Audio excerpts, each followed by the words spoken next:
అప్పుడు చెప్పాడు ఒక మాట ఆయన, ఈ ప్రపంచంలో 3 వంతులు సముద్రం ఉంది, 1 వంతే భూమి ఉంది. ఈ 1 వంతు భూమిలో మంచు పర్వతాల్లోకి వెళ్ళి ఉండలేరు, ఎడారులోకి వెళ్ళి ఉండలేరు. అక్కడేమో చలికి దీనికి ఉండలేరు, ఇక్కడేమో వాటర్ ఉంటుంది ఎడారిలో. అందుకని నివాసయోగ్యంగా ఉండే ల్యాండ్ అనేది చాలా లిమిటెడ్. ప్రపంచవ్యాప్తంగా చూసుకుంటే అన్ని కంట్రీస్లో కూడా జనాభా రోజు రోజుకి పెరిగిపోతుంది. రాబోయే రోజుల్లో ఈ ల్యాండ్కి డిమాండ్ వస్తుంది అని చెప్పి నా ఇన్వెస్ట్మెంట్ ప్రతి రూపాయి నేను దాని మీద పెడుతున్నాను అన్నాడు. భలే గొప్ప మాట చెప్పారండి నాకు.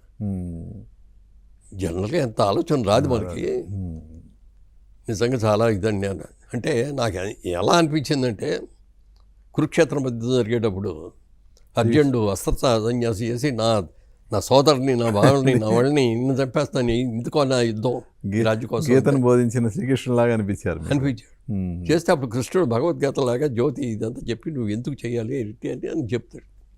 ఆయనకి ఎలా అయితే చెప్పాడో అలా చంద్రబాబు గారు నాకు చెప్పారని నేను ఫీల్ అయ్యి అప్పటి నుంచి ఏ డబ్బులు వస్తే ఆ డబ్బులతో ఒక 200 గజాల స్థలమో, లేకపోతే 500 గజాల స్థలమో, లేకపోతే ఒక అపార్ట్మెంటో, లేకపోతే ఒక ఇల్లు, ఇట్లాంటి